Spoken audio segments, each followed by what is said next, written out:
Hello, and welcome to tonight's Philosophy in the City event. Our event this evening is the Specter of Hypocrisy, clever chameleons or fiendish fakers. So we decided to keep it relevant for tonight's event. A couple of reminders just as we get started. We are streaming this live, so bear with us if there are any sort of technical glitches. We'll get right back to you. The goal for this evening is a panel discussion about hypocrisy in sort of all its guises. Oh no. Hang on, we're getting feedback. Uh-oh. Just just close the laptop. There you go. Awesome. So our very first technical glitch, I'm sure it was very exciting. So just to let everybody know, Philosophy in the City is a monthly event series that we do during First Fridays each month during the academic year. It is run through the UCCS Philosophy Department, and we pull in all of the other wonderful academics and local community members that we know here in Colorado Springs. So I'm Jen Kling, Assistant Professor of Philosophy at UCCS, and I will be moderating tonight's event. Panelists, would you be willing to introduce yourselves, please? Yes, I'm Rafi Saussure. I'm a professor of philosophy. I have been at UCCS for 34 years. My name is Michael Sawyer. I'm an assistant professor of race, ethnicity, and migration studies in the Department of English at Colorado College. My name is Jeff Scholes. I'm an associate professor in the Department of Philosophy at UCCS. Instructor in the philosophy department at UCCS. All right, thank you So we're going to go ahead and get right into it. Again, thank you everyone for joining us.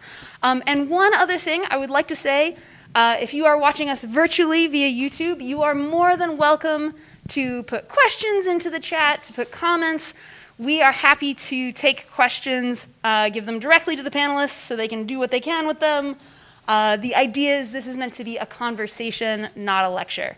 So please go ahead and engage as you wish.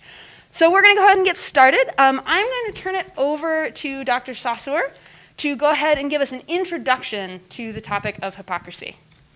Okay, so the excuse for this panel tonight is that I have been thinking about this topic since the last election, and here we are at the next election. And I have spent quite a bit of time thinking about it, reading about it, and writing about it. And I just finished, since I was fortunate enough to have a sabbatical leave in the spring, a book on it that will be coming at the end of the year with the same title, The Specter of Hypocrisy. The subtitle is different, but that's not important now. And what is important is when the president was elected, the word hypocrisy kind of showed up in every news media, admittedly both right and left and center. So it wasn't just one side or the other. And what interested me is not the obvious elements of hypocrisy, which we are all prone to engage in or somehow be accused of. But what interested me is, can there be anything good about being a hypocrite? Can there be any useful features of any conduct that can be deemed hypocritical? So that's one way that I was trying to think through that problem as opposed to only the negative aspects. And then, of course, the different kinds of hypocrisy, the different degrees of hypocrisy, and how those kind of conversation be informed by philosophical thinking as opposed to just finger pointing at this or that person you don't like at that particular point. And so that's what I was trying to work through. Of course, as I worked through it and the word became more and more in use and abuse by everyone about everything, I thought it might lose its interest or might be so ubiquitous that nobody would care because everyone is a hypocrite or everything I do is hypocritical. But I think, as I noticed last week, and I want to give these just as two examples, one of the most conservative pundits, George Will, wrote in the Washington Post about hypocrisy and constitutional etiquette. And what he meant by that is the latest nomination with the Supreme Court and whether the Supreme Court nomination will or not be taken up by the Senate, given the experience that President Obama was facing at the last year of his presidency. So, and this is from one of the most conservative, if you wish, writers and insider, DC insider. And on the other hand, from the spectrum is Michelle Goldberg, whose title in the New York Times was Trump's Supreme Court pick may need to denounce Roe, period, good. And this was on the same day, New York Times on the left of the spectrum. And what her point was is whether we have endured in the last decade or so, or maybe even more, what she called institutional hypocrisy, one of the terms that we'll hear more about, or organized hypocrisy, in the confirmation process, where people say one thing but mean something else, or they don't say exactly what they mean until they get nominated or until they get voted on. And she thought that that might be another way to think about it. So, to my great relief, the word hypocrisy, as it's being used by the right to the left, still has some cachet, or still has some value, and makes people pause and think about what's happening around them. And I'm just using these two political situation. Obviously, one can find it in the workplace, one can find it in one's family. You don't have to wait till Thanksgiving to see how it works out. And this is something that is all around us. So I just wanted to start with that and say some more later. All right. Thank you for that awesome introduction. I think that really gets us going. Okay, so with the caveat that you did start talking about politics, you started it, so I get to keep doing it. I wanted to just start with sort of in this question that I think you spoke to briefly, which is that in the current political climate, does calling someone a hypocrite even matter anymore, right? Because as you said, the word is ubiquitous. Does it even make a difference that the New York Times comes out and says, this is hypocritical, or that person's a hypocrite, or, right? Does it matter to our political setup today? Start with the others. Don't all jump at once to answer, panelists. Okay, I'll start. Thank you. Yeah, I think in an ideal world it matters. I wonder, not only with this current president, but with, over the last probably 30 years, since maybe 40 years since Reagan, we've come to expect kind of a level of at least duplicity amongst politicians, and there's an artificial nature to them. And actually, it goes back even further before Reagan. But I think with the onset of television and the ability to kind of present yourself in a flashy way and then act differently or have policies that are different. So it saddens me if we're not taking hypocrisy in the political realm seriously anymore. But either we're wary of it or we're so jaded on the personalities of politicians that we just come to expect it. Therefore, it'd be odd if someone wasn't hypocritical in the political realm, especially at the elite level, right? I think what maybe has changed is the kind of drastic difference between word and deed that would never have been displayed, say, for instance, probably during the Obama years, but now it's displayed fully, and we're just becoming numb to it, which is very unfortunate, in my opinion. I think that word both does and doesn't matter in contemporary politics. And one of the things I love about Rafi's book is that it gets at this post-truthiness world, post-truth world that we're in now, in a way, using the idea of the hypocrite to possibly traverse the boundaries between two different discourses. And I think what's new about our political situation since the advent of the internet is that folks on the right and left really don't inhabit the same truth worlds anymore.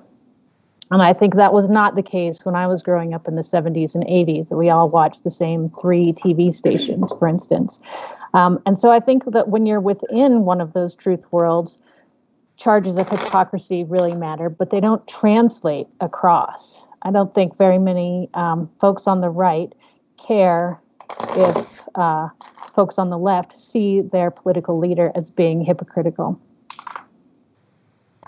I agree with both of these points. I think there's a way in which we can think about a form of hypocrisy that goes so far beyond the boundary that it does violence to the actual system that it's hypocritical to, right? And what I mean is, and when Rafi and I first started talking about the book that he's working on at the time, right, I was recalling the use of hypocrisy during French Revolutionary thought, right, where the notion of the terror was to expose the hypocrite, to find out if you were actually a person pretending to be a revolutionary, but you were actually a counter-revolutionary, because that form of hypocrisy did violence to the entire revolutionary structure.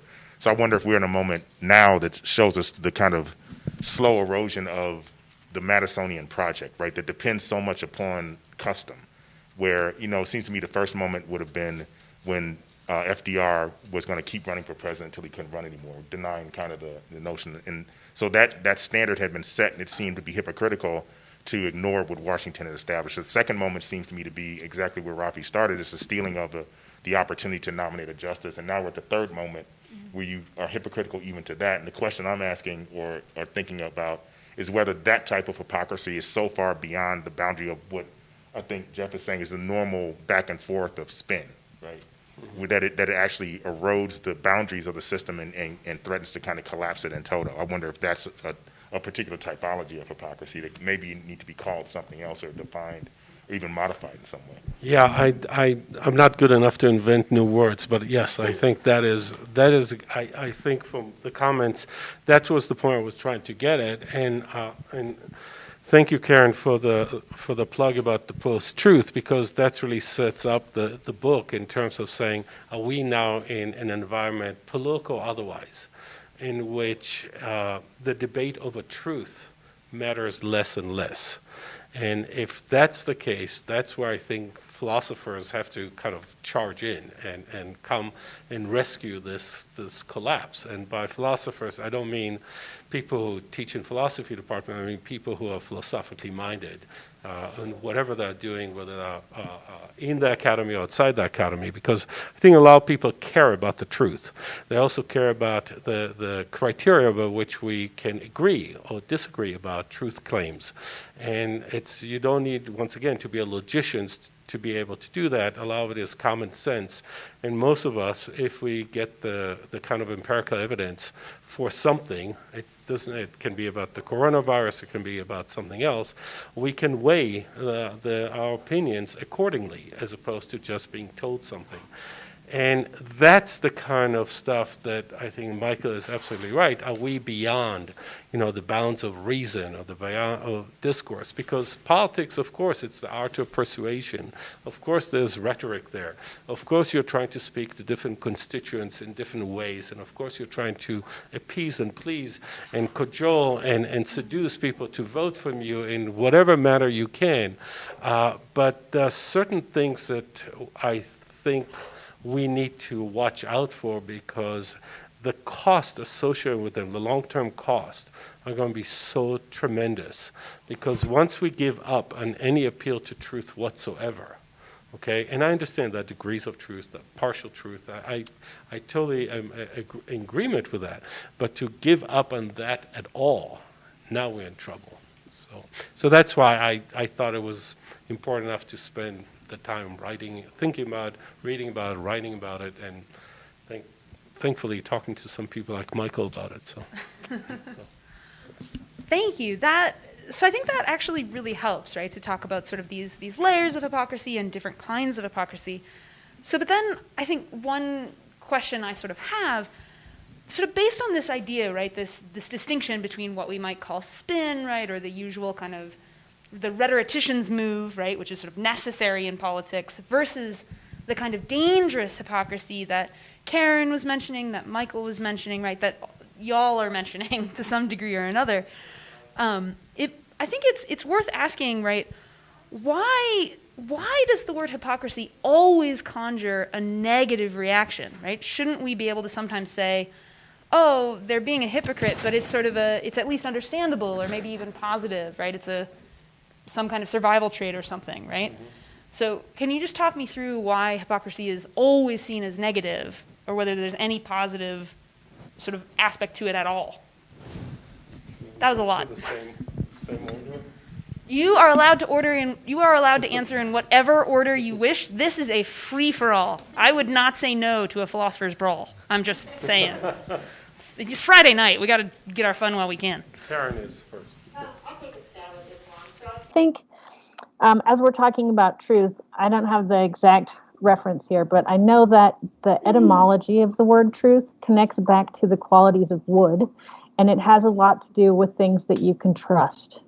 And so I think that the importance of the backdrop of truth for this explains some of why hypocrisy is still used as a negative. Because if someone does something that's seen as hypocritical, that is to say their actions differ quite significantly from what they say they care about, then they become a person who's difficult to trust. And so I think that's trying to imagine what a hypocrite might be other than someone who's difficult to trust is the challenge that I see of this book. And I think we can talk about this later, but the idea of the chameleon is a really useful figure for thinking with. Did I go too far off topic there? Or? No, that was great. That was so good. I need like 6 other questions. Other panelists first. I'd like to jump for a minute. So since you open this door so wide I can fit in there. I think that the negativity has always been there, and Michael made the reference. I mean, this is old. I mean, it starts from in literature from Molière. I mean, we're going 200-300 years back in terms of the use of the term as a negative, or as something to laugh at someone, or to basically show them, show their fraudulent behavior, or the difference between what they say and what they do, okay, or what they claim to be. But I just want to kind of interject and make it more complicated, of course, and that is, we have also the notion that was developed in the 70s of victim hypocrisy. And victim hypocrisy was developed as a notion that actually justifies hypocrisy, and it's not a negative. It's actually something that we not only appreciate but would like to accept. The example that is used in the literature in the 70s was, black people passing as white, Jews passing as Gentiles, as example of people that the notion of playing the chameleon or the passing is a temporary way of survival in environments that are hazardous or can kill you. And so in that sense, that kind of hypocrisy. So the point is, not all hypocrisies are the same. There are different kinds of hypocrisies. And sometimes hypocrisy is not only necessary or essential, but it's a way of being that does not do violence to what Karen said, which is lose trust in someone or lose a sense of their authenticity or who they really are, because there's something else going on, what that becomes. Not to mention, as I try to develop in the book, in other areas about psychology, this pretense of knowing who you are, psychologically speaking, is already so problematic that it presumes much more than one can actually stand by or stand for. So, yeah, I mean, I think this is a really interesting kind of almost intellectual piece of black ice to kind of pursue, right? Because you kind of slide off. But to me, it feels like government oftentimes situates itself as almost analogous to natural laws, right? They're literally like natural law, but laws of nature, you can't be hypocritical to laws of nature. You get punished very severely if you pretend as if gravity doesn't function, or water's not wet, or fire's not hot, right? And so, but we construct things around us that make it appear that that's not true, right? Buildings have structures that you can be on the second floor and it appears that gravity doesn't work, or an airplane. But if you become hypocritical to the laws of physics or gravity, then you get punished very quickly. The question is, if you're hypocritical to the laws of those firmly structural points of support of a particular political system. And that's why I think it's so interesting about what you're saying about subjectivity, because then you have particular subjects who realize that they can't function within that structure properly without pretending as if there's something else, right? Which is a different type of artifice, maybe is a term to kind of a type of subjective artifice to exist in a particular political space so as to survive, kind of, period. I think that's a really interesting, and to me it seems analogous to creating things to survive the laws of nature that could tend to kill you anyway, right? Like a boat, when you're trying to cross the ocean, is better than trying to swim, right? It's an artifice, but it can also fail if it becomes overwhelmed. And I think that's what happens, right? Systems can overwhelm the attempts to kind of defeat it this way. And the question is whether, and again, back to my initial kind of point, is whether certain types of chameleon-like behavior, radical political subjectivity can destabilize the entire system as well. Right? And I'll say, kind of akin to Karen's answer about character and trust, if you think about it, if you call someone a hypocrite, it's akin to calling someone a liar or a cheater. You're not really talking about one act. So oftentimes you don't hear, oh, that hypocritical act that you did. It's, you are a hypocrite, or you're practicing hypocrisy, which has a time element to it. It's almost assumed when you say that you have always been a hypocrite, and despite your words or your possible behavior change, you always will have been. I keep thinking of like once a cheater, always a cheater. So the negative connotation of hypocrisy has to do with the way in which we use that word, not as one-off events, but as a character, something in you that despite your, especially if you're a hypocrite, if someone says, I'm not a hypocrite anymore, well, there's probably hypocrisy embedded in that statement. So it's this almost this permanent label that is difficult to shake because it's assumed that if you are a hypocrite, you've been doing this hypocrisy in all kinds of areas of your life. I kept thinking today about our local pastor, Ted Haggard, a classic example, if you remember him.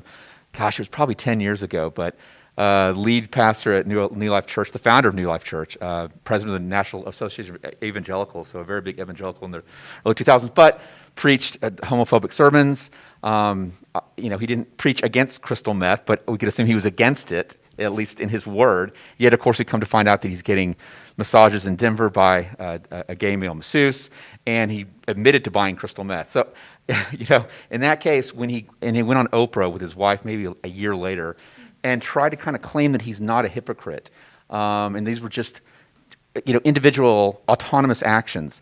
But who would believe it, especially because the label of hypocrite had already been attached to him? So I think that's one reason why hypocrisy has such a negative connotation to it. I just want to add one comment to that. Yeah, the moral philosophers who deal with the question of hypocrisy, the few of them, really switch very quickly within a period of about a decade from talking about hypocrisy or hypocritical behavior or conduct to a character flaw. And I think that your point is very well taken, that eventually it became like something that you're mired in, and it's difficult to think if you can get out of it, as if there's a flaw. And especially if you think in terms of virtue ethics, it's like, okay, you don't have that virtue.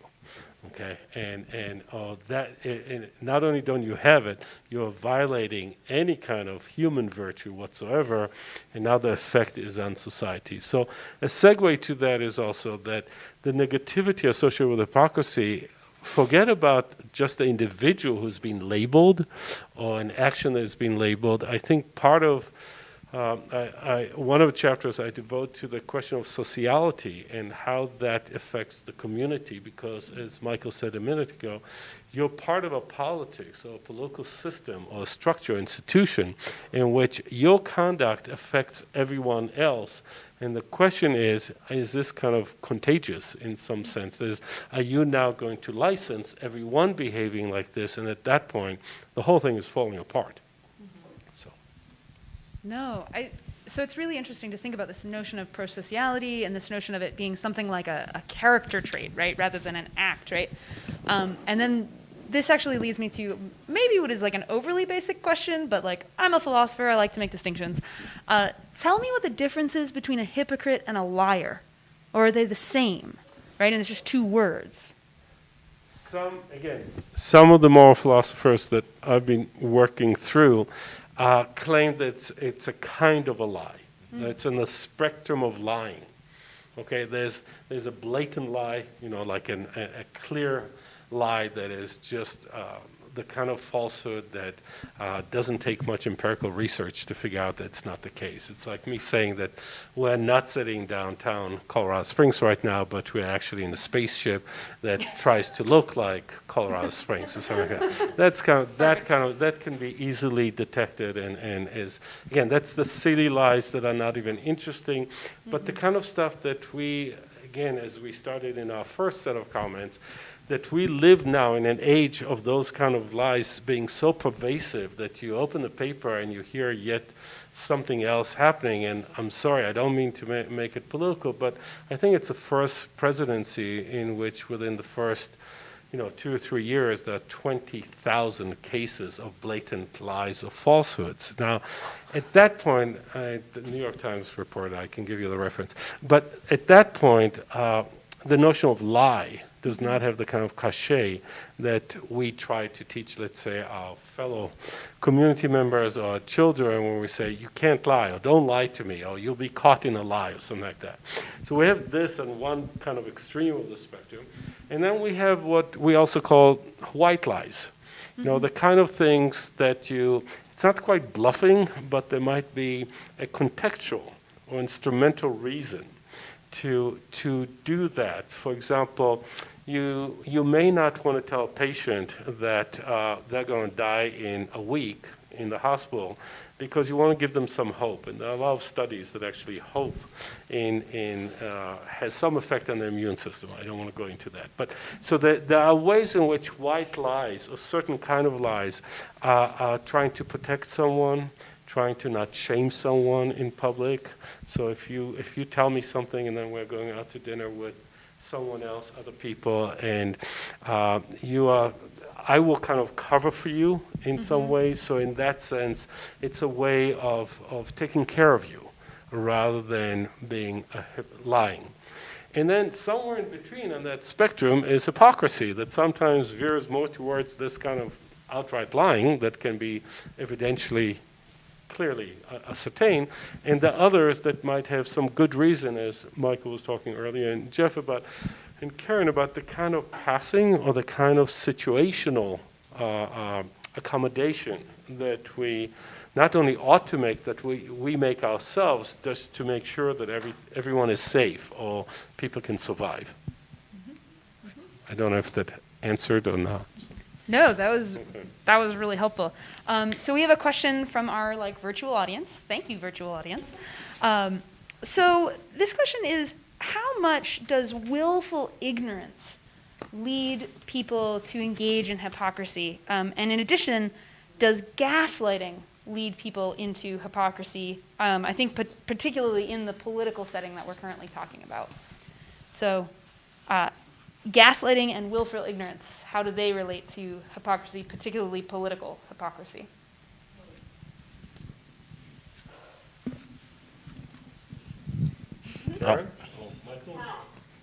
Think about it for a minute or two. Yeah, I think there are kind of two ways in which the willful ignorance part happens, right? I think the willful ignorance, from my perspective, functions more upon the person who's willing to countenance blatant hypocrisy on the part of someone, right? This is the literary reference for this, for me, is always Melville's text, The Confidence Man, right? Where there's a series of events with this person, you could always tell who the confidence man was because he would always say, do you trust me, right? And the person needed to believe that what this person was doing was true, and it always ends up in some kind of disaster, right? So there's a way in which political culture, we need to believe certain kinds of things, and the blatant hypocrisy of a particular politician is oftentimes associated with a type of willful ignorance or willfulness to allow for even the most blatant acts of hypocrisy to kind of stand, right? To be like, okay, I get that, but it just is what it is, and I'm comfortable with it because I feel better about the way the political culture has assembled itself. The second part of it is the notion of gaslighting, I think, functions in the same way, right? It serves to damage the person who becomes the victim of the hypocrite's kind of practice, right? To shame them or force them to feel like they're having to make a particular decision because they're the person who's at fault, right? So there's I think that's a type of willful behavior as well. But I don't know that, to me, the willful ignorance more depends upon the receiver of the hypocritical or the lie than the person who's purveying it, right? Yeah, I want to jump in. I think that in gaslighting, the way I understand it, read about it, is it's much more. It's not just it's. You add willful to ignorance, which is a weird way of doing it, because if you're ignorant, you don't know that you're ignorant, and you are kind of clueless that you're ignorant, and who would choose to be ignorant, especially philosophers, my God, students, faculty, right? I mean, that's why we read papers, that's why we want to know more, right? So that's already an awkward one. In gaslighting, there is a deliberate manipulative move there that is not ignorant at all, okay? If anything, it tries to make the person who is ignorant be actually, as Michael said, the victim all of a sudden becomes the villain. And it's all because of you. And what are you talking? Are you calling, I mean, that kind of the reversal of those roles or positions is undermining. But I think that to me would be the big difference, is intentional manipulative move as opposed to, oh, I really didn't know. I didn't really know that masks are really important to ensure that people stay safe. So, and you could say, come on, it's been on the radio, it's been in the paper. So it's, but I guess we make some excuse for ignorance because we believe that we can educate or inform. Whereas in gaslighting, the whole purpose is not to inform or to misinform or to manipulate someone to think that they're just thinking something that I did wrong never happened, even though it did happen. So. I had a response that also, thanks for those distinctions. That's helpful for me to think about. As I was thinking through the question, I was thinking, I think it was at the end of your acknowledgments, Rafi, where you talked about having studied and thought through this so much that you are struck with a sort of overwhelming humility.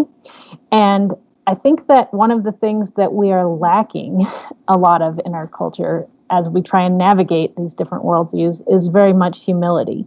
And you can see that in willful ignorance, as well as in gaslighting, as well as in any other kind of manipulation. I mean, I think there are distinctions between kind of, I didn't know any better, and I intended to try and sort of brainwash, for lack of a better word, you.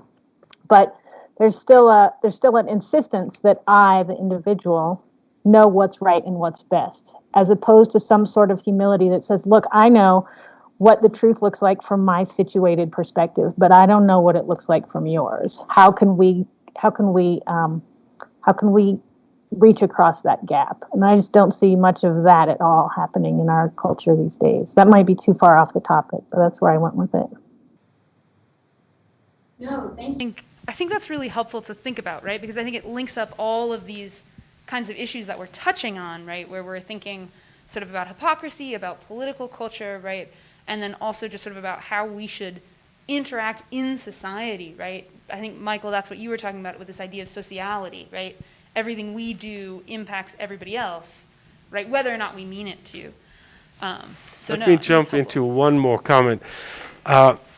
Let's walk away for a minute from politics to marketing, which I know sounds a really different sphere, and in many ways it's completely overlapping nowadays.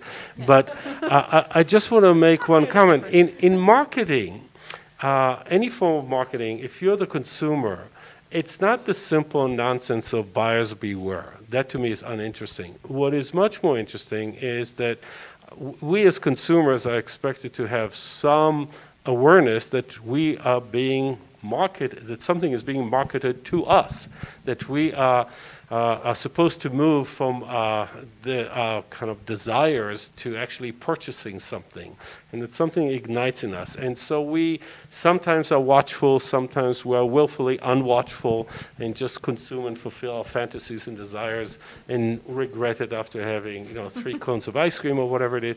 So, but it's not as if we ever expected that the person, that Josh and John downtown trying to sell us ice cream, is not trying to sell us ice cream. We know he's trying to sell us ice cream, and we know what kind of flavors he's going to put out there, because he's not pretending. He's trying to deal with our happiness, or make sure that our marriages survive, or make sure that our kids love us, or something like that. There's no pretense in that sense of that kind of marketing, and I think what happens in other spheres, it can be the academic sphere, so we are all guilty of it at some time, or in the political sphere, that the pretense comes into play, as opposed to saying, we want to be in charge because, as now is, again, I'm sorry to bring a political example, but in the Supreme Court case, it's very clear, this is our agenda, this is why we want to do it, and this is why we need to do it now, because Supreme Court appointees have life tenure, and we're trying to find the youngest person who has some competence to fill that chair for as long as possible, and make sure that we know what they're predict, that the voting record is going to be predictable. Now, in this case, this is like the ice cream example, because it's very clear. It's almost transparent. Okay? There's no pretense that we really care to have a woman Supreme Court justice be replaced by a woman Supreme Court. There's no pretense at all there, right? That's just the veneer. And I think that's where hypocrisy kind of shows itself to be something, in my mind, more interesting, more problematic, and in some cases different from just brute marketing power that on some level I find to be truthful. You know, because I'm saying, I want you to buy a new car because it has more gadgets in it, not because you need it. Your car is perfectly okay. There's no pretense that your car is also not good after 2 or 3 years, okay?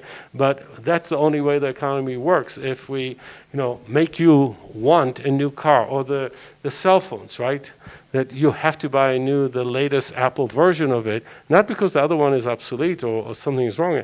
So I'm not talking simply about the kind of planned obsolescence that started with GM and the big car manufacturers to make sure that the car doesn't last too long.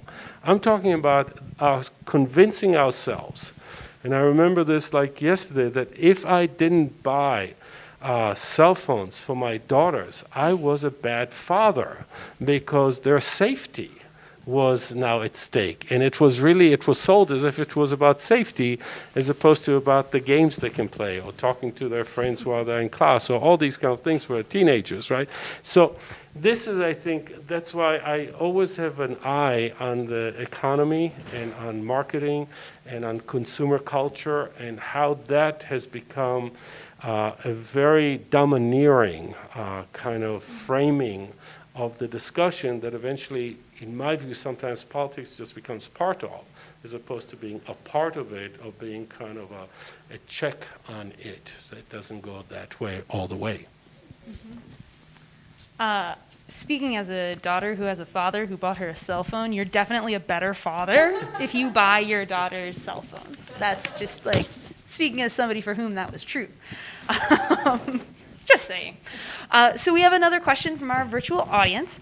We actually have a series of questions about sort of less about what hypocrisy is and more about how we should respond to hypocrites. So the first one is, it seems that a hypocrite can sort of give a good argument for having a certain view, or living a certain way, or being a certain way, and then just sort of fail to live in accordance with that view or argument or lifestyle that they're espousing, right? And then the question is, what should that make us think about the view or lifestyle or argument that the hypocrite initially put forward as true or correct, right? We denounce the person as a hypocrite, but then should this make us also denounce the view or lifestyle or argument that they put forth? Or should we look at it on its own merits, right, after sort of dismissing the person as a hypocrite? I mean, if anyone was taking critical thinking or logic, to my mind, if you reject the claim being made out of hand simply because the person's a hypocrite, it's quasi ad hominem, or is it the fallacy of inconsistency, I think? In other words, it may be true what the person is saying. You may not be able to trust the next thing this person says, but absolutely. It's hard to do that, though, right? If we are able to legitimately call, say, for instance, Mitch McConnell a hypocrite, the next thing that comes out of his mouth about something that's not related to the Supreme Court justice, I mean, I've been questioning things about him for a long time, but it makes you question it more. At the same time, too, we have to resist the temptation to throw out the, whether the proposition of the claim being made is true or not. It should be able to stand on its own. That's hard to do, very hard to do, right? If a drunk is telling you not to drink, like, should I trust that? Maybe, but maybe what he's saying is right. So, yeah. Yeah, I mean, it feels like on this question of how to treat someone who's hypocritical towards some statement that they've made, right? It depends upon how it's presented, right? Because if the statement is one that's foundational to the system of thinking, so if I say something like the religious example that you gave, right, it becomes something like blasphemy, which sounds a lot like the far end of something like theological hypocrisy is to blaspheme, right? To kind of, so I say, my system of religion, I believe that you should not eat ice cream on Sunday, right?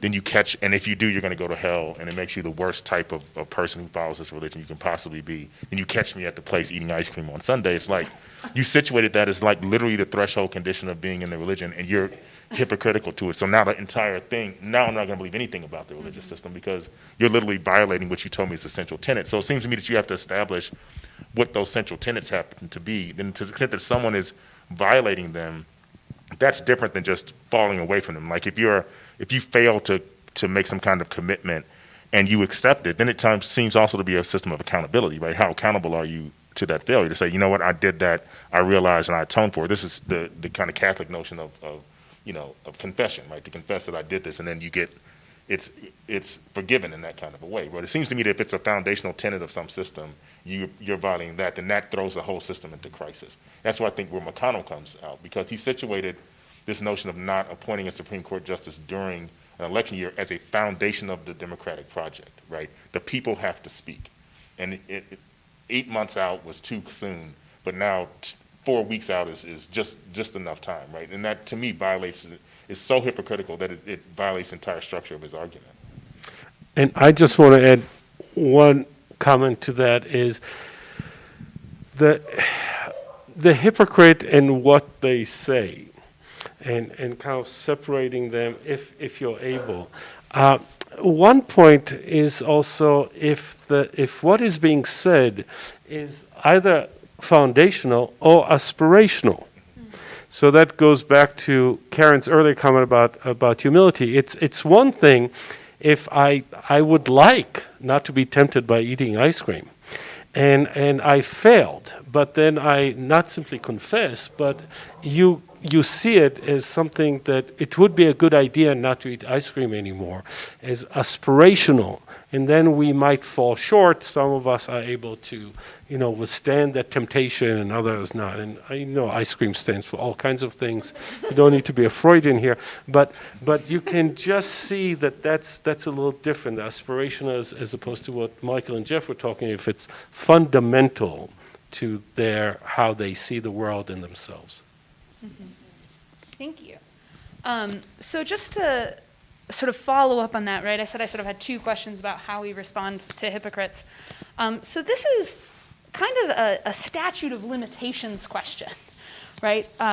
So our viewer is asking, right, how much time needs to pass, right, between somebody like making a statement and then doing something that's like contrary to that statement for either the label of hypocrite to like not apply, or for us to think like, okay, you could call them a hypocrite, but like it has no sting anymore because it's been long enough, right? And so I think the question is like, is there sort of a statute of limitations? If there is, what does that look like? How do we understand that?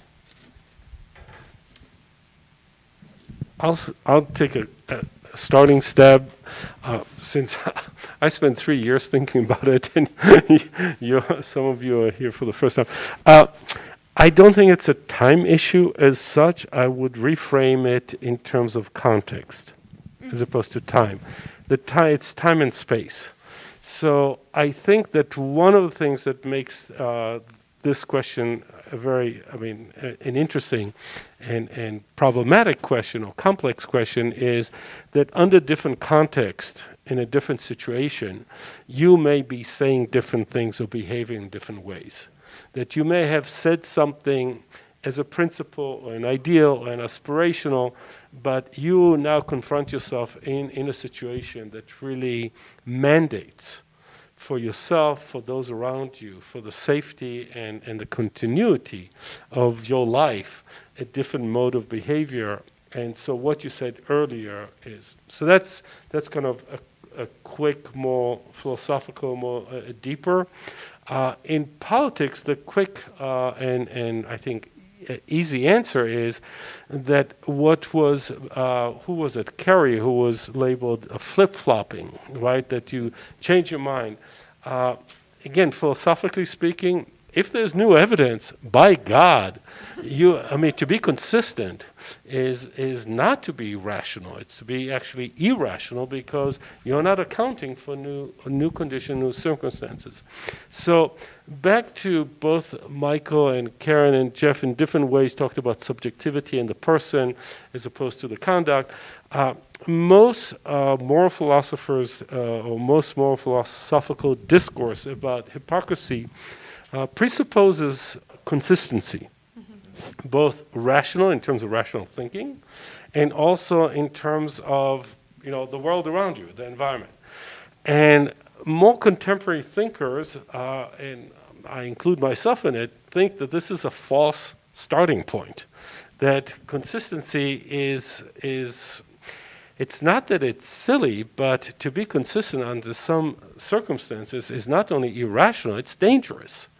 That one has to be much more flexible as one thought. So that's kind of a quick answer, and that you'd want the people around you to have certain flexibility in their thinking and rethink, certain thoughts they had before, certain beliefs or certain commitments or convictions they had before, because things have changed. Mm-hmm. So I can go more into that, but I'd like other people to talk. I think so much of it depends upon how the event of the hypocrisy happens, right? And this is bad doing something like when he tries to define how do we know when an event happens. So if we take hypocritical event A happens, right? Then you have a circumstance. In order for the person to then reverse that, there has to be, in the meantime, some admitted change of circumstance. They have to come out and say, I should not have done event A. Just to be upfront about it, right? You know what, I made this decision, it was a bad one. I realize now it was a terrible thing to do. And in the future, I think we should do this. But what it seems to me that what can't happen is for event A to happen and then have another, event A line up with circumstance A. Then circumstance A shows up again, you do event B because you're like, it doesn't work for me anymore because no reason, the context is exactly the same, but I'm going to do something different.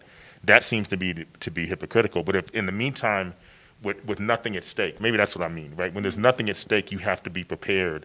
Or when there's something severely at stake, to reverse the decision and have it cost you something, right? In order to then reshuffle the deck or hit the reset button on whether you're a hypocrite or not, right? And this is, I think, when Kerry's like, he was against it before he was before it. I was for it before I was against it, something, right? It seemed like a dumb thing to say, but he was actually saying there was new evidence.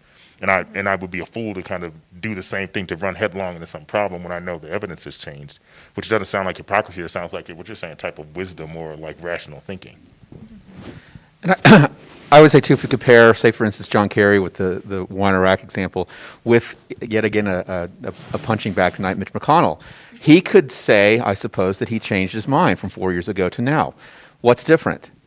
Number one, there's not any new, quote, evidence that would change the reason by which he has changed his mind. And therefore, as you're saying, only a fool will not change their mind if there's sufficient evidence to do so. What has changed, of course, is the who's in the White House. That's the only thing that's changed. From Barack Obama, that's not evidence, that's just circumstance, right? So as a result, I think the charge of hypocrisy can be laid at the feet of Mitch McConnell much more easily. And in fact, I don't think, at least on the flip-flop issue, it can be leveled at John Kerry in the least. But both could involve a change of mind.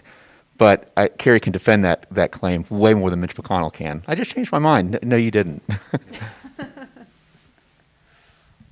Okay, so Rafi, did you have something else to add? Yeah, that's just on a point of stake, by the way. This is, when I end the book, this is the Aristotelian point, is to be able to be truthful when there's nothing at stake, as much as when there's something at stake.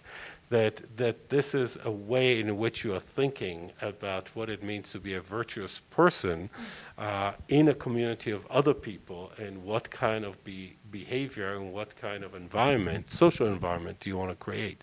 And so I think that's and back to Jeff's point, and yes, what is at stake now? And would you do it if there was nothing at stake? Okay, if there was nothing at stake, because you already had a 7-2 majority, would you still push as hard as you're pushing now if somebody passed away 4 weeks before an election? There's nothing at stake. You're getting your majority every decision. Don't worry about it. Would you still push as hard, or would you say, you know what, let's wait for the next election, and this is the right thing about our Constitution, how we think about it? So this raises just another question. At least in my mind, because it makes me think of something I often tell my students, right? Which I often say, like, here is the way the world is unfair towards political leaders and religious leaders. They're the only people who aren't allowed to change their minds, right? Because if you change your mind, right, I mean, you get attacked, right? As John Kerry did, right? As numerous, both religious and political leaders have, like, they're attacked, right? Even when they do say, look, I did, like, some serious soul searching, I, like, learned some new things, and now I have changed, and they get just, it's a dog pile, right? And so I wonder if, like, then we're kind of in the interesting position of saying, like, the standards are almost too high, right? We make it almost impossible for religious and political leaders to change their minds, and then are, like, shocked when they act hypocritically. So I'm just wondering if you can speak to kind of those standards for change, right? If we're doing something wrong as a society, when we dogpile on leaders who honestly have changed their minds, right? I have a couple thoughts here. As we've all been talking and listening, I was thinking about how this negative connotation of hypocrisy, I'm going to back up a little and then I'll get back to the question. We've all been thinking about and talking about how being a hypocrite's a bad thing and who's really a hypocrite. And one of the other things that Rafi mentioned earlier, and that is the part that I find really challenging and most interesting about his book, is how might we imagine hypocrisy as being a good thing? And when you were just talking, Jen, I was thinking, well, maybe when people change their mind, they're just being really honest about seeming like a hypocrite. that they're saying, hey, I used to see it this way, and now I see it this way, and I realize that's not consistent. Oh boy, we have a smoke alarm going off here. So I'm going to just drop it there and put it on mute for a minute. Okay. I mean, I think one of the instances of this, it often depends upon whether the hypocritical act or the violation of a previously held principle tends to expand or contract the system of rights for someone else. I'm thinking particularly about, let's take someone like Senator Byrd, right, late Senator Byrd, who was a segregationist, right? And he was elected to office as a segregationist.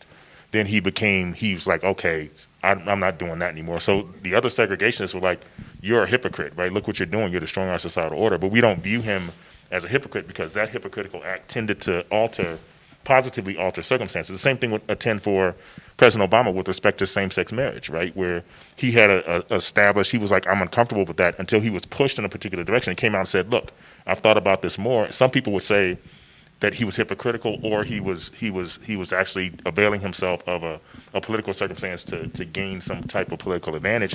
But others might say that he really came out and said, I thought about it differently, I realized I was wrong, right? I think those examples, to me, when it tends to expand the rights of someone or to create a more egalitarian political situation, then hypocrisy seems to not be, you can use that term, right? It seems to be a type of positive. If we're trying to find a positive nature of hypocrisy, that would seem to be it, right?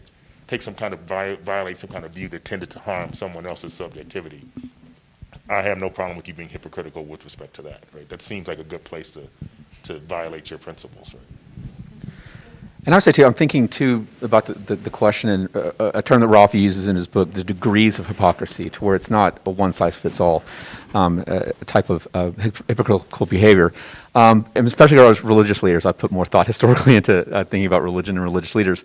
A part of, it's a quantitative difference, not a qualitative difference, between, say, religious leaders that are accused of hypocrisy and a non-preacher or a non-religious person, is that oftentimes the religious leaders are making claims more loudly than others, more forcefully, and oftentimes in ways that are supposed to be rock solid, absolutely true, of God. God is, channeling God through me. So therefore, when they act in a way that conflicts with what they're saying, it's much more, it can contribute to a lack of faith, wrecking a community. So to Michael's point, this is a negative consequence of hypocrisy as opposed to a good one. And as a result, it's worse, I think, certainly, and therefore the punishment should fit the crime. This crime is a bad one.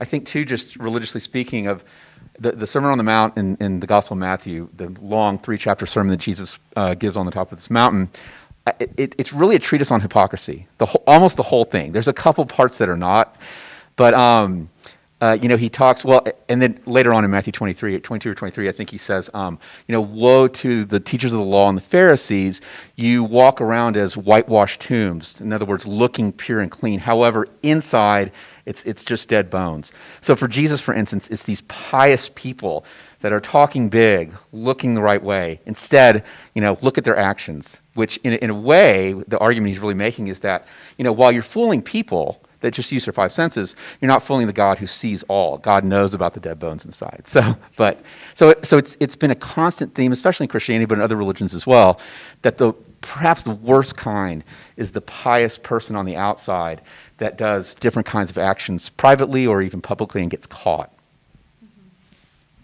Karen? There's no fire. I'm trying to remember, Jen, what your original question was so that I can start where I was and come back to it. Can you remind me? Absolutely. So the question I had was thinking about how political and religious leaders often, when they do change their minds, right, for sort of justifiable reasons, get dogpiled, right? And so they have, given that's what happens to them, they have good reasons to never admit changing their minds, right? Which might lead to sort of more rather than less hypocrisy. And so the thought was, are we being kind of unfair to our leaders when we say, don't change your mind, or we're going to be mean? Right. So where I was going with this is I wanted to talk about something Rafi brings up in his summary of the conclusion in the introduction of his book, which is that he says that we're at a place where the concept of hypocrisy now is suspended between being sort of irrelevant because it's used so often, all politicians are hypocrites, what do you expect? And the other side, which is I think what you're talking about with this dogpiling metaphor, is that we have such idealized aspirations that they can't actually be actualized. That the word hypocrisy, I guess maybe this is how I translate what you're doing, Rafi, is being asked to do too much work. And you're making an argument for it to do some other kind of work or to re-signify hypocrisy in some way. Would you say that's accurate? Yes. Okay, that was my answer. All right, we've learned for the book. So, I think it's doing too much and it's doing too little.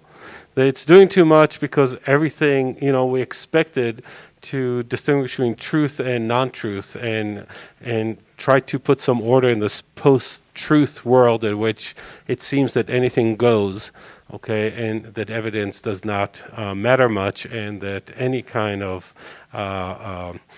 anyone can say anything and stand by it as if this can withstand, which is true if you live on an island by yourself, but not if you live in a community where you have to interact with other people, communicate with other people, get some consent and agreement among people to have any policy be implemented or enforced. So under those conditions, this is problem. So it's doing too much in the sense that it's dismissive of too many things, and it's not doing enough because we don't take it seriously enough to really figure out what really you mean by it, which I think is part of the question, of the previous question. And as Jeff and Michael were trying to explain, yes, those leaders are actually supposed to, whether it's Jesus or whether it's the President of the United States, are supposed to stand for some ideal, however flawed, however open to changes and revisions over time, stand for something that is worthwhile to, if not aspire to fulfill, at least discuss if it's worth fulfilling. And that's why, when we say philosophy, okay, it's the quest for, truth and wisdom and all these wonderful things. It's not like, I got them. Okay, that's where philosophy is different from many religions who say that they got it already and all you need to do is just submit or accept. And so that struggle, I would like hypocrisy to be a helpful, wedge with which to try and crack open some of that conversation. So I think we have a question that kind of links right to this, right, which is asking sort of about the role of social media in making hypocrisy more ubiquitous. So the question is, research suggests that sort of when people on social media engage in sort of moral grandstanding, right, it increases engagement, it increases sort of likes and hits and all of that. But the worry that the audience member has, thank you, audience member, is that when you engage in moral grandstanding, right, like what you're doing is setting yourself up to fail, right? And we're setting everybody else up to fail, right? If we say all liars are always evil, I mean, you just called 100% of the world evil, which is like a thing you can do, but it's like a lot. And so I think the question is about like, does social media set us up to be more hypocritical? Is it sort of a problem maker in this regard, right? Because it's setting us up to fail? Or does it play some other role in hypocrisy? Okay, I'll take a first stab again just because I think that moral grandstanding is, of course, you're setting yourself up to be a target, and you're setting yourself up to be, for people to take cheap shots at you or otherwise.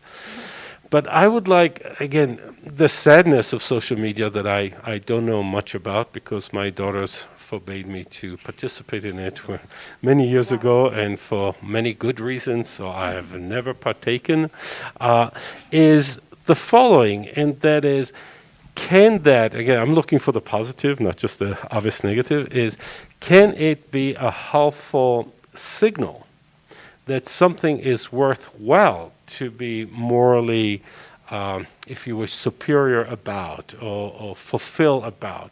That it raises a question about when you're doing your moral grandstanding, are you bringing up some ideal that we ought to think about, that you think you're fulfilled because you're so special, but forget about you for a minute, is this an ideal worthwhile fulfilling? Okay, it can be about volunteering. It can be about philanthropy. It can be about standing up for someone that nobody else will stand for. So I know there's some more grandstanding about doing such a thing, but is that something that will make those who follow them on social media think about, oh, that's something I've never thought of doing, or that's something I might. When was the last time I spoke up on behalf of someone who could not speak? Not simply the voiceless, but those who are usually oppressed, who cannot speak. And so it can be seen as moral grandstanding, but it can have a positive impact. That's what I'm interested in, as opposed to just the obviousness. Yeah, you're making yourself sound so much better, and you're really not. That's easy. Mm-hmm. When I'm thinking about social media, the way in which it's used by millions and millions of people in relationship to a lot of what you talk about in your book, Rafi, kind of the etymology of the word hypocrisy, going back to masks and Greek drama. And a part of the point was that when you wear a mask and a costume on stage, you're acting as someone that you're not really, who you not really are in real life. Therefore, there's a hypocrisy kind of to that. But if you think about social media, I would say that most people are wearing masks, right?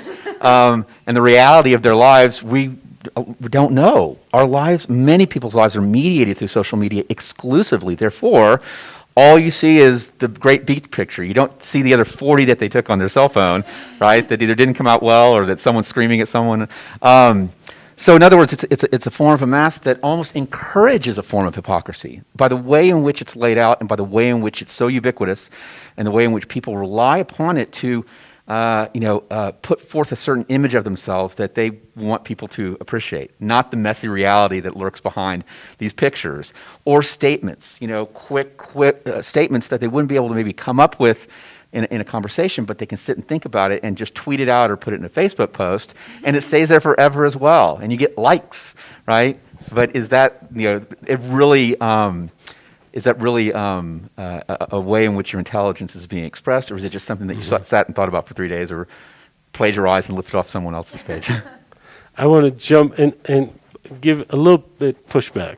So the mask that the actor wears on a stage is obviously a mask, and they're obviously playing a role. And in that sense, there isn't much hypocrisy, right? Because everyone knows that they're an actor. The question, what happens to the actor off the stage? Do they continue to play that role? Do they embody that role by now, and in that sense, playing someone that they're not? And is that, again, could be a positive thing, that actually one of Nietzsche's great examples is the person who pretends to be good, but he's training to be a priest, and eventually after years of training and eventually becomes good. So the pretense can have also this kind of educational or socializing effect. The way we try to make our kids, when they're very little, share when they don't want to share, and eventually they learn to share. I mean, on a good day, okay? So there can be a positive sense to this kind of hypocritical moment, or those hypocritical moments. What becomes my question back to you would be, in social media, since I know very little about it, when you're saying they all wear masks when they are on social media, are they self-aware and self-conscious in the mask that they're wearing? So when they're wearing these masks and admitting to wearing these masks, they're not being hypocritical at all, because they're saying, I am wearing a mask. Or what did you expect social media to be if not a stage in which I'm going to put the best foot forward? I'm not going to show you that I'm an idiot. I'm going to show you that I'm smart, or that I'm pretty, or that I'm talented, or whatever it is that you want to show. And of course, that gets colored by the kind of Kardashian effect, in which that's all that there is. There's nothing, their celebrity status is because of their celebrity status. There's no talent behind it. It's not like LeBron James, that there's something there, okay? He is a celebrity for a reason, and so in that sense, he's not wearing a mask. So is all social media such a stage with all the masking that to call anyone a hypocrite is silly, because this is what this stage is about. It's about. And the difference is that instead of having, these great playwrights, everyone is their own playwright. Everyone authors their own little script. If someone else wants to respond to that, I'm totally fine with that. I would say one thing, that while not everyone on social media is so self-aware that they realize this is a certain kind of image being put forth, while they probably rely upon one of your other explanations that they're just putting the best picture of themselves up there. Who wouldn't do that, right? I think with social media, it seems like it's much more insidious than just putting a picture of your family on your mantle when people come over. It's becoming you. There's a blurry line between the kind of image that one is projecting, especially for young people, I'm trusting, and the kind of person who you really kind of think you are. So there may be a self-awareness, but it's a destructive self-awareness of how that image and who you quote really are. It's just a line that's getting, I think, increasingly blurred.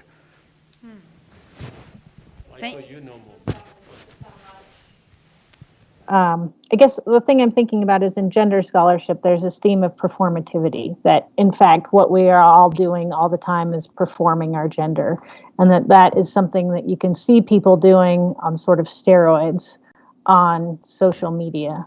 I don't know if I find that insidious or not, but we've perhaps gone too far from the original question. But I think the idea is that people are performing all the time. Sometimes they're performing so much that there's too wide of a gap between who you thought they were and what it is they're performing. And other times they're not, it's closer to Other times they're performing their character all the time, sort of like a character actor, right? I don't know where I was going with this, other than it's helpful for me to think about hypocriticalness being tied to performativity. And sometimes that performativity crosses a line and it's too much. And other times it's doing something else. And I guess I want to ask you this question, Rafi, if you could talk more about what that something else is, what the chameleon aspect of hypocriticalness might be. And I think I'm curious why you want to salvage something about this word instead of just having it be a character flaw. Okay, I'll take a stab. Given what you were talking about performativity, I think that's a good way to start thinking about it. As you said, there are performances and there are performances. And some of those performances, for example, for the sake of assimilation, for the sake of not ruffling feathers in ways that are really not important to ruffle those feathers. There are, of course, other places where you ought to ruffle every feather because these are unjust or oppressive or discriminatory or racist or homophobic or sexist, etc., kind of ways that ruffling, and then the resistance to any kind of chameleon-like behavior ought to be the case. But I'm thinking more in terms of performances in which, again, one of the questions would be, for what purpose? You know, what is the performance a purpose for? Is that to be accepted? Is that to, as you said, to push the boundaries a little bit and make us be more critical or thoughtful about it? And I mean, I did it the other day in teaching existentialism, showing up on screen with a very bright pink shirt and asking them, and some of them were kind of look at me askance, and I said, yeah, I know. What kind of connotation go with this? Okay? Why is it that you associate certain performance or certain appearances or certain things with certain way of thinking about the person or all the other prejudices, all the stereotypes, all the classification that come to mind, that in that sense, was I a hypocrite because I was performing someone I'm not? But as you said, we perform in different ways, in different contexts for different purposes. I can always justify whatever I do that was pedagogical, right? But you're saying, what if it's not in that realm of pedagogy, but in other realms? What impact it has? And the chameleon, to me, seems so, we give the chameleon a lot of passes, and we justify it morally in many ways, much more easily than the faker and the person who manipulates, who is cunning in what they're doing, because we think that there is no purpose beyond themselves. So if you don't mind, this is a segue to me to one of the important issues that I think is missing sometimes, especially in the last 4 years in our culture, and that is the notion of compromise. So the notion of compromise. So in many cases, you are hypocritical in negotiation, in deliberation, if you want to get a certain goal or a certain policy or a certain bylaw of even a department passed, and you could be accused of being a hypocrite because you were willing to give up on a principle that you espoused earlier. But you are not hypocritical in a negative sense because you recognize and you make it clear that this is something you're willing to give up for the sake of something else, that there might be a greater ideal or a greater goal or a greater purpose for which those kind of compromises are essential if we're going to have any kind of politics. Because otherwise, everyone stands on their soapbox or social media box or screen, and that's all we have, a bunch of screaming individuals. And if you want to get any sense of community, those kind of hypocritical moves, I would call them, or degrees, to me, seem appropriate to reach a compromise, which is, I think, essential to create a community. It's helpful, thank you. Thinking about the chameleon as a figure embodying compromise of some sort. So no, I think this is actually really helpful because it leads to another question. But I just have to say in response to Jeff, I am always this quippy in person.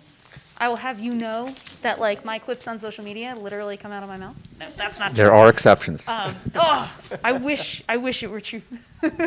But so this discussion about the chameleon, I think, really leads into this next question, which is the idea that hypocrisy and authenticity seem to be related in a certain kind of way, right? And we talk, especially in our culture today, a lot about the value of authenticity and the importance of being oneself, right? And I know that Rafi, you and some of our other panelists have already brought up this idea that like the whole idea of an authentic self that you can be over time is a little bit problematic. But I think this question goes a little bit further because it is sort of asking like, why is authenticity so great, right? Like, when did we get to the point where we're like, above all else, be authentic? You might think, like, maybe your authentic self kind of sucks. Like, maybe a little bit more chameleon-like compromise would be a better thing, right? Maybe it's better if you don't go into every meeting declaring, here I stand until I die. Maybe it's a little bit better. Like, it's better for the soul, a little bit of repression. So can you maybe speak to that a little bit? That was a complicated question, but. No, I think the notion of the chameleon to me, and when it becomes a compromise, is to always be aware of where the baseline of the distance of which you've traveled happens to be, right? Because I'm thinking when we were talking about performativity, and I hope this doesn't lead us off, but I think it's on the point, seem to be two instances in my memory of when performativity had kind of gone too far, right? There's like Andy Kaufman, the comedian who kind of lost the chart, and it was unclear whether he was performing or not. He ended up, losing his mind basically because he was no one knew what he was doing, right? They didn't know whether it was a bit. They didn't know whether they were talking to Andy Kaufman. And it also happened to Heath Ledger after he portrayed the Joker, right? There's an interesting article where this notion of masking, where he ended up running around southern Manhattan at bars with a ski mask on, but he actually had the Joker makeup on under the mask. He hadn't been able to separate himself from the role. So the way the actor becomes, or a certain type of performer becomes the actual role and then can't get back, right? Because the point of the chameleon is the chameleon may be on this thing, but it goes back to being green, which is what the chameleon is normally. What if the green were to go away and you can never get back to green, right? So it seems to me that to improve the personal character has to be from some baseline, but if that becomes destabilized in some way, it seems to me that it doesn't function properly anymore, right?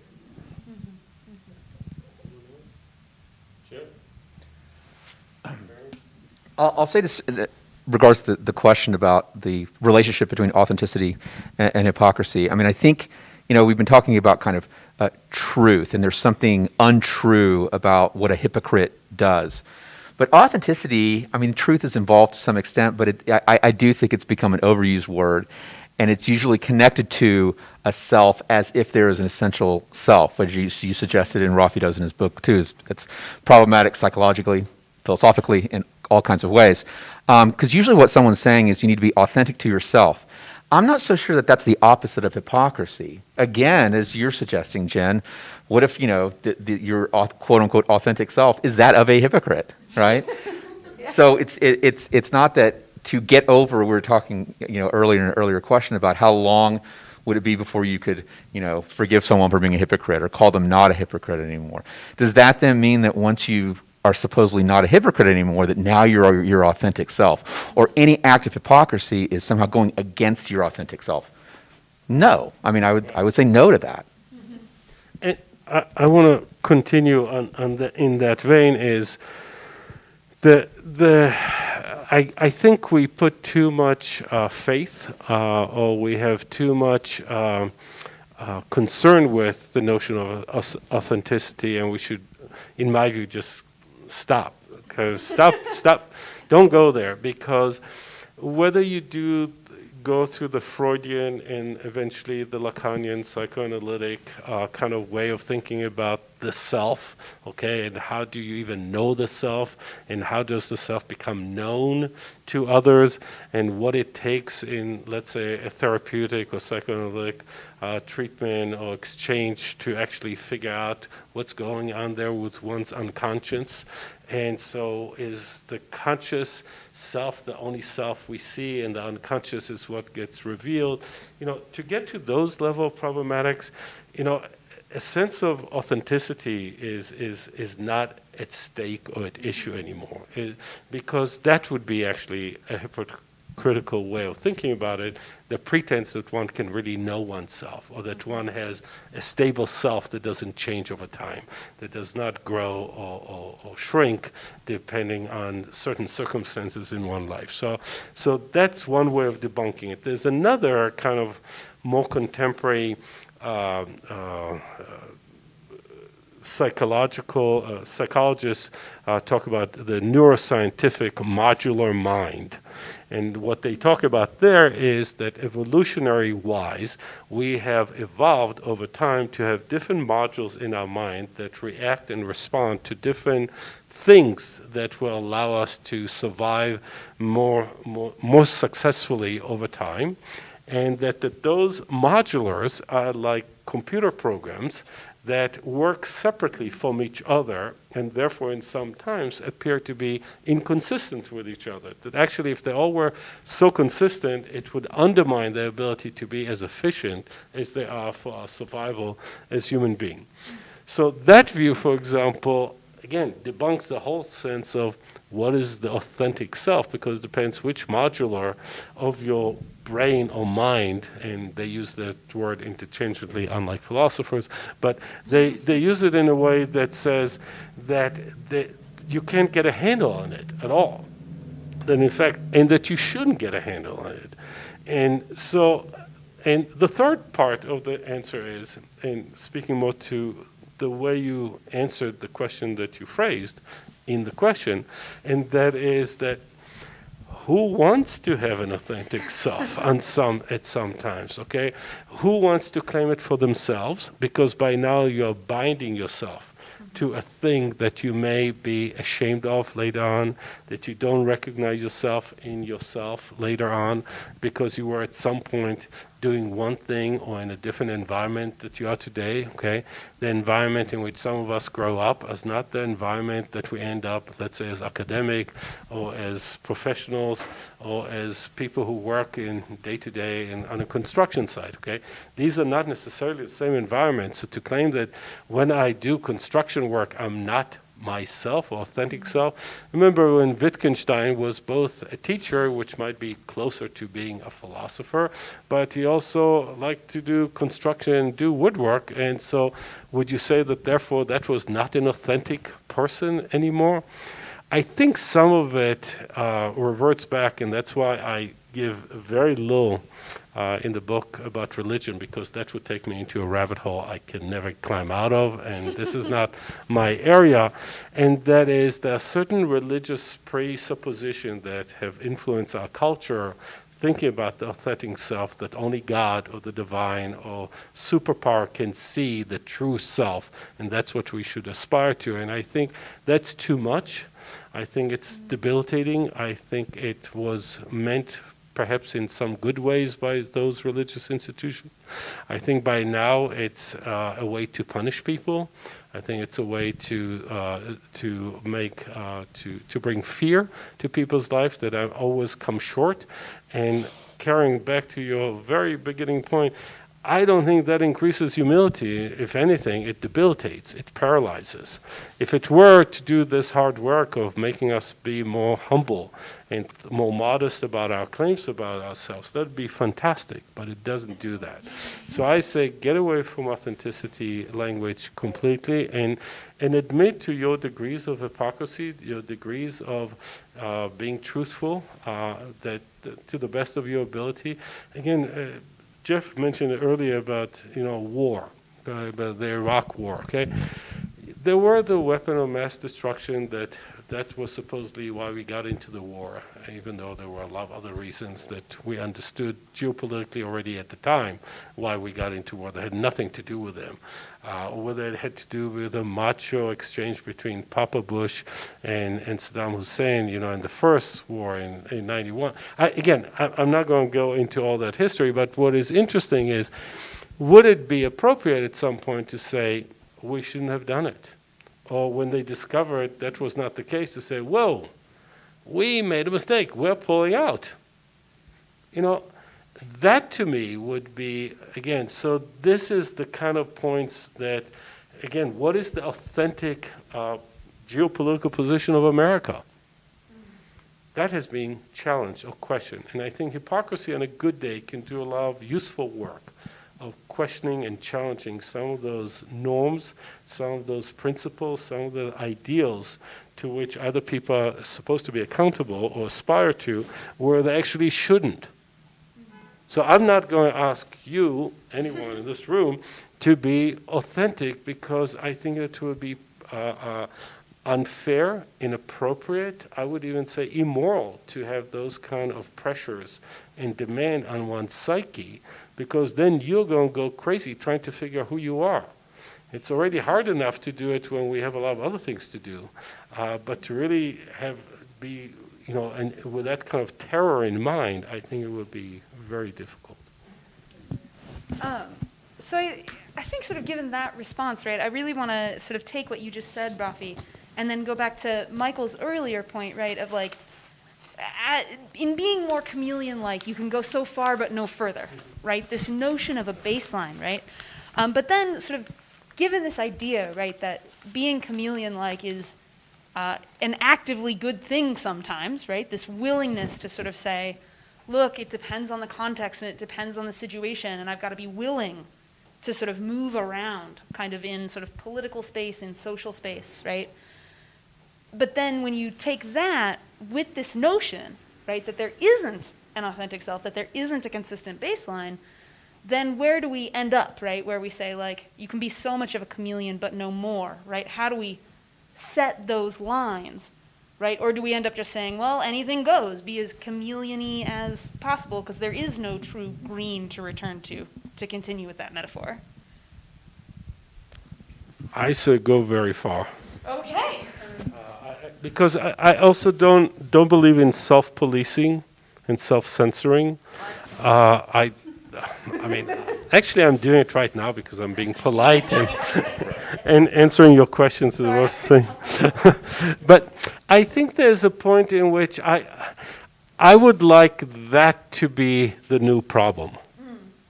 Okay, the new problem should not be authenticity versus hypocrisy, as Jeff was pointing out, which is a false kind of binary.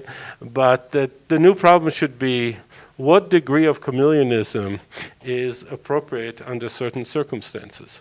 That to me is an interesting question, and a question we ought to ask ourselves all the time, because I think a lot of people were willing to put up with this new administration policies in the first 6 months or a year to see, hey, maybe there's something there. Okay, so there was a willingness to be chameleon-like in accepting that there might be a new environment that requires a new way of thinking, until you say, as you said, that things are falling apart.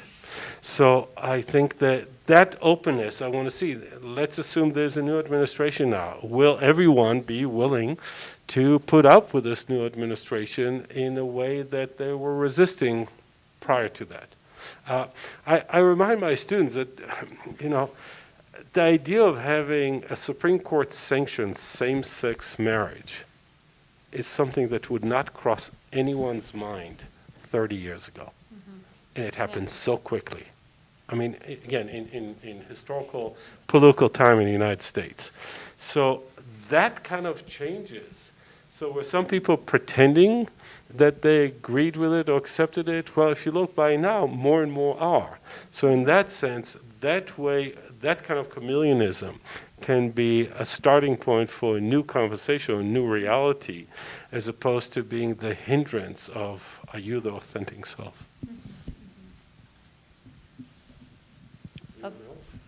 So you're saying be Madonna, not James Taylor. Let's all be Madonna. Okay. That is awesome. So on that note, we should all be Madonna, not James Taylor. We are out of time, and I do want to be respectful of everyone's time. So panelists, thank you so much for an excellent discussion. I thought it was really fabulous. So for those of us in the room, quick round of applause. That is okay. Virtual audience, thank you so much for tuning in. And I just want to say thanks again for joining Philosophy in the City on Hypocrisy. Next month, we are doing the future of war. So if you thought we were doing like serious topics and then we were going to get light, I don't know what to tell you. But we're doing fun and interesting things. So the first Friday in November will be the future of war. And then the first Friday in December will be all about education. So please come back and join us. We're always 5:30 to 7 right here on YouTube. All right.